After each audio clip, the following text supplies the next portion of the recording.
There is a force inside every human being that few truly understand, yet almost everyone underestimates.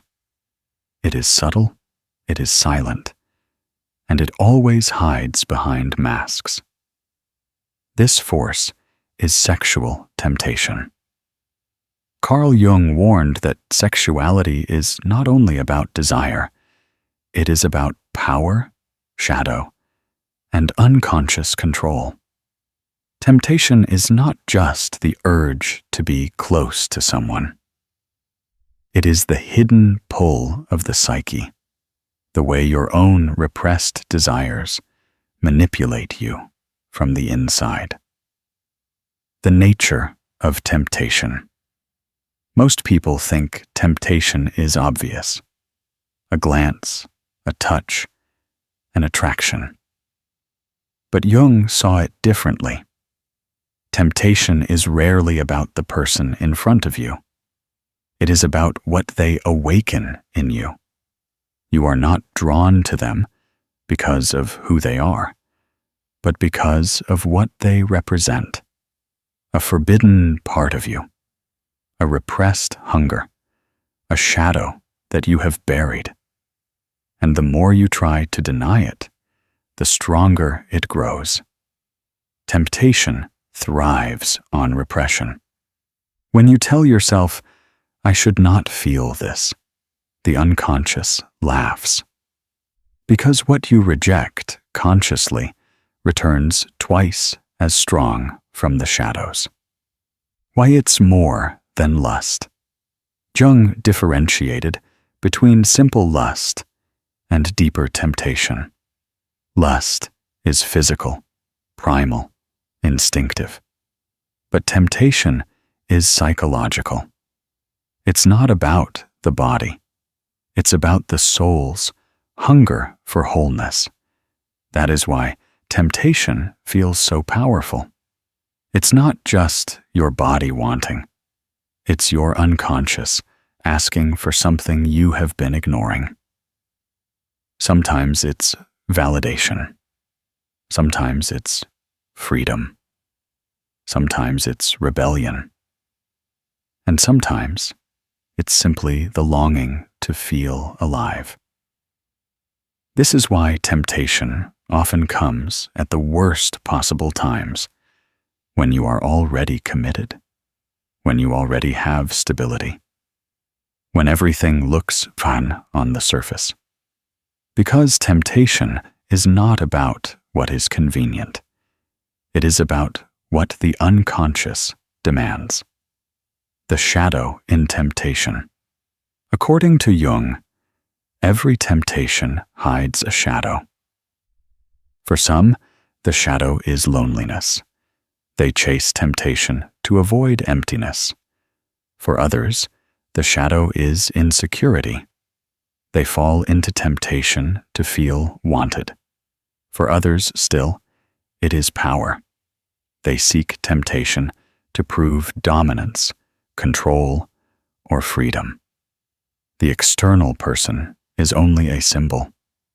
The real battle is not between you and them, but between you and your own shadow. This is why temptation feels so irresistible. It is not just about the external world. It is your inner world pulling at you, demanding attention. Why people fall. People do not fall into temptation because they are weak. They fall because they are unconscious. Jung said, "Until you make the unconscious conscious, it will direct your life, and you will call it fate." Temptation is the unconscious knocking on the door, saying, "Pay attention to me." When you do not face your loneliness, your hunger for validation, your hidden anger, or your secret needs, they find another way to surface, through temptation. The other person is just a mirror.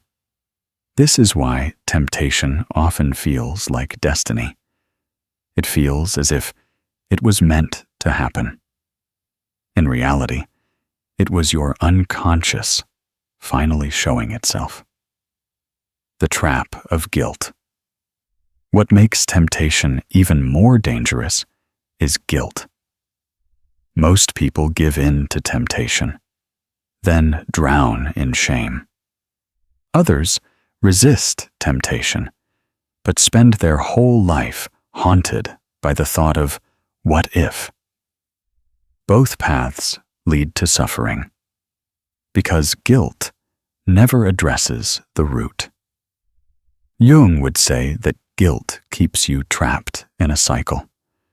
You punish yourself instead of learning. You feel shame instead of growing.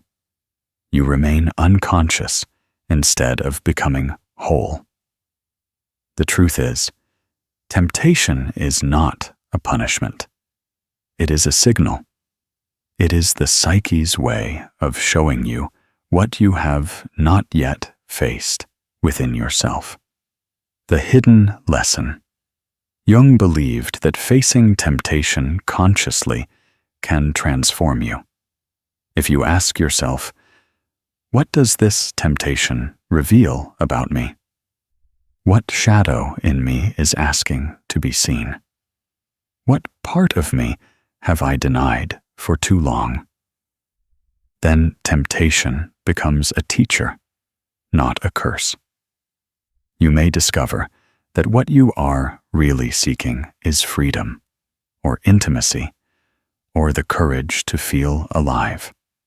You may realize that you have settled for half a life and your soul is demanding more. The point is not to give in blindly. The point is not to repress blindly. The point is to learn, to understand, to bring the unconscious desire into the light. Why this matters? In the modern world, temptation is everywhere. Screens, messages, attention, validation. It is no longer limited to physical encounters. It lives in every hidden conversation, every late-night thought, every secret craving. Jung's warning is timeless. When you ignore temptation, it does not disappear. It hides in your unconscious and waits for the moment to control you. But when you face it consciously, you are no longer enslaved. Temptation is not the enemy. The enemy is blindness.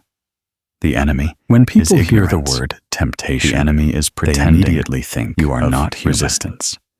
To resist, to fight, to push it away. But Jung believed that resistance alone is dangerous, because what you repress only grows stronger. He saw temptation not as something to be crushed, but as something to be understood. And until you understand what it reveals about you, no amount of resistance will ever free you. The illusion of control. Most people believe they can control themselves through willpower. They convince themselves they are strong enough, disciplined enough, moral enough. But willpower is fragile. It works for a while, then it breaks under pressure. Why? Because temptation doesn't come from outside. It comes from within. You can avoid people, places, or situations, but you cannot avoid yourself. And when the root of temptation is your own shadow, avoidance is impossible. The cycle of resistance. Jung described the psyche as a balance of conscious and unconscious forces. When the conscious rejects something, the unconscious amplifies it. This is why resisting temptation often feels like feeding it. You tell yourself, don't think about it, and then you think about it even more. You try to bury the desire, and it returns at night, in dreams, more vivid than ever. You pretend it doesn't matter, but it quietly eats away at you, shaping your actions in secret. The harder you resist, the deeper it burrows into your unconscious. Resistance without awareness only makes temptation more powerful. The role of projection. Jung's concept of projection is central here. When you resist a temptation, you often project it outward. You blame the other person, the situation, the world. You say, "They tempted me. They made me feel this way." But projection hides the truth. The real battle is not outside you. It is inside you. Temptation is never about them. It is about you, about what you have denied in yourself, about what your unconscious is forcing you to see. When you stop blaming others and turn inward, you finally face the root. The shadow's trick. The shadow uses temptation as its language.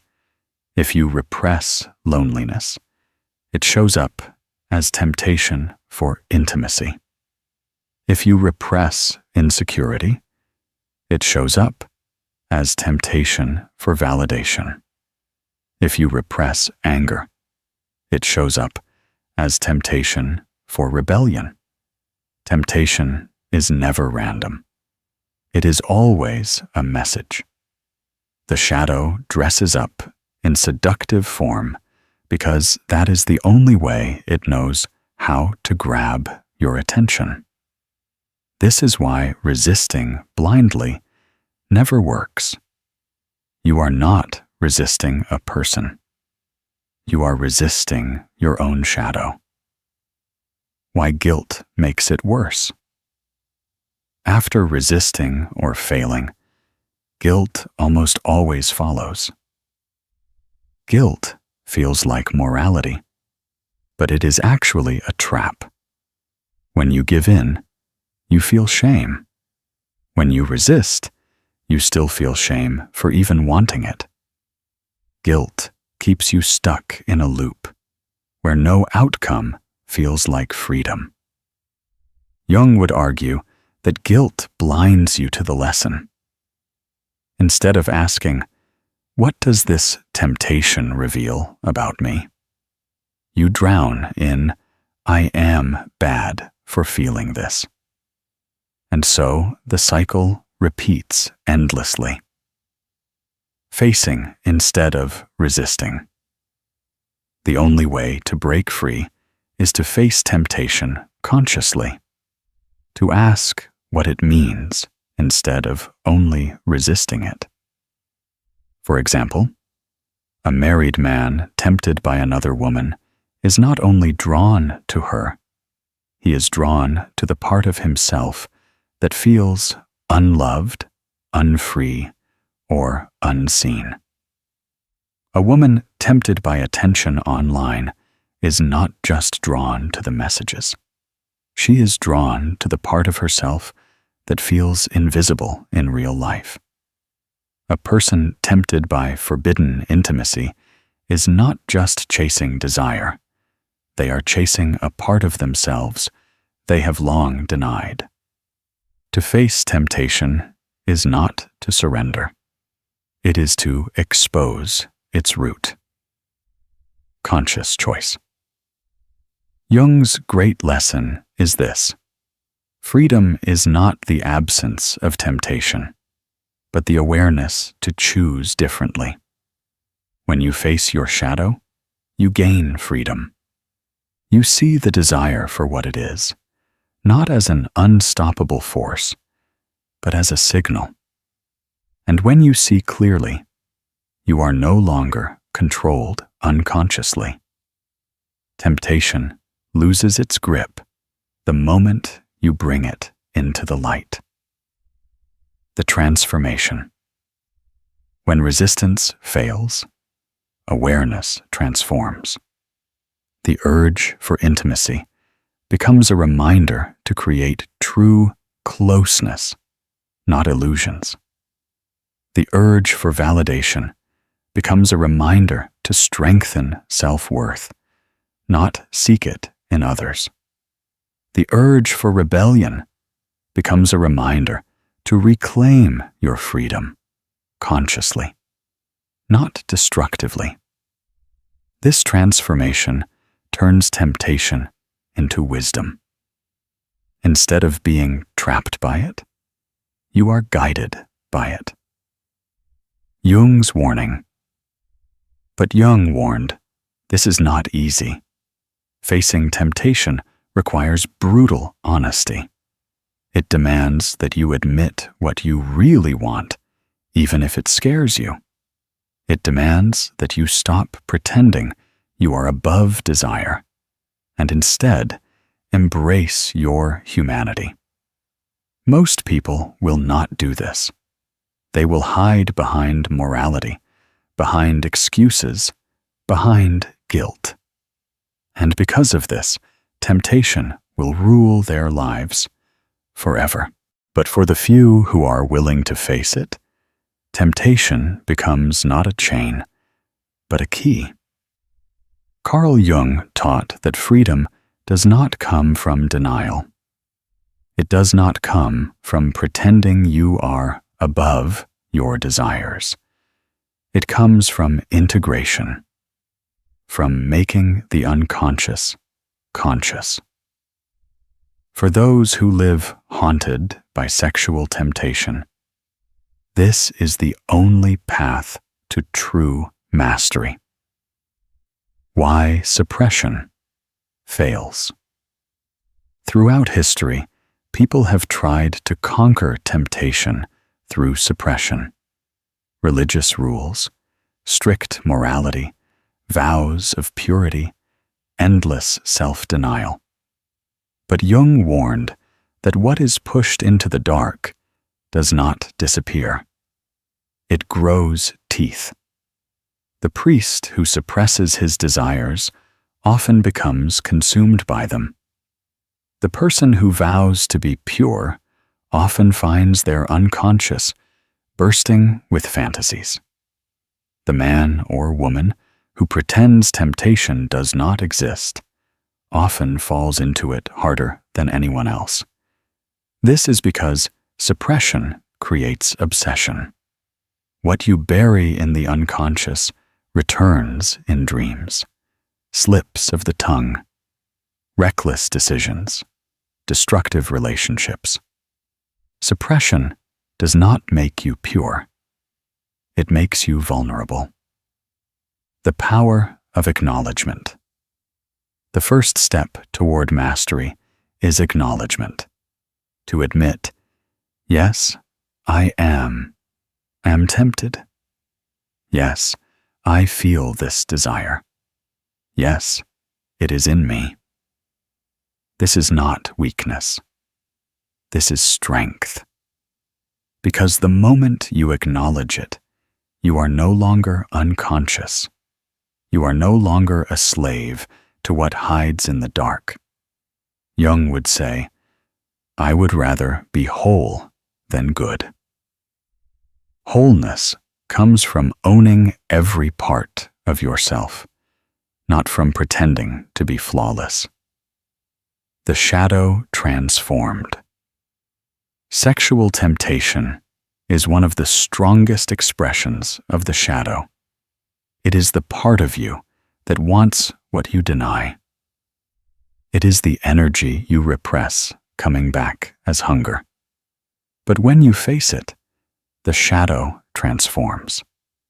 The hunger for forbidden intimacy becomes a signal to create deeper, honest connection.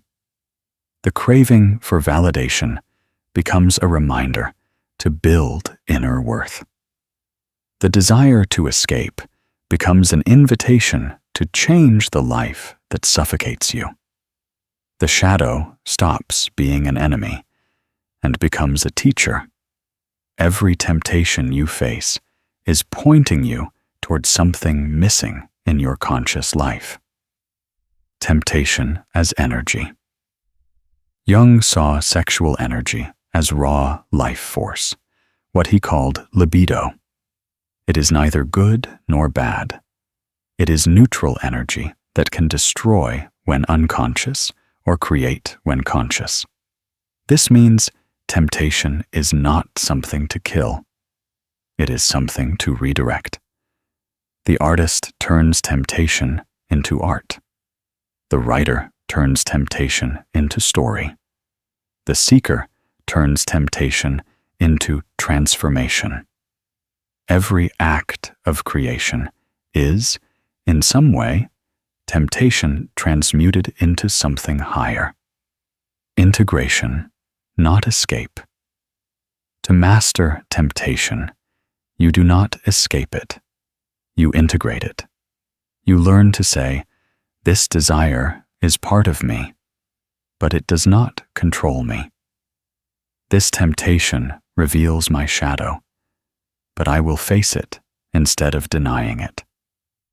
This hunger is energy, and I can transform it into something greater." Integration is not about perfection. You will still feel desire. You will still feel tempted. But you will no longer be ruled unconsciously. You will choose with clarity instead of reacting blindly. The role of love. Jung also warned that repression of sexuality destroys love, because intimacy without awareness becomes mechanical, empty, shallow. But when sexuality is integrated, love becomes deeper than possession or validation. Temptation becomes less about chasing forbidden thrills and more about understanding what the soul truly longs for. Sometimes, that longing is not for another person. It is for connection with yourself. When you integrate, you no longer chase shadows. You begin to create wholeness. The individuation of desire. Jung's greatest idea was individuation, the process of becoming your whole self. For those consumed by temptation, individuation means owning desire without letting it dominate. It means accepting your shadow, but not being swallowed by it. It means using temptation as a mirror, not a master. When this happens, desire no longer blinds you. Temptation no longer enslaves you. Instead, they guide you toward understanding your deepest self. Why the world needs this truth. We live in a culture that feeds temptation everywhere. Screens, ads, attention, endless validation. Yet at the same time, the culture shames people for feeling it. This double bind keeps millions stuck, tempted, ashamed, repressed, unconscious. Jung's truth is liberating. Temptation is not evil. It is energy. It is shadow. It is a signal. It is your psyche demanding wholeness. The world does not need more denial. It needs more awareness. It needs men and women who can face their temptation consciously, without shame, without repression, and without fear. If this video gave you clarity, don't forget to like, subscribe, and consider a super. Thanks to support the channel. Together, we can turn shadows into strength.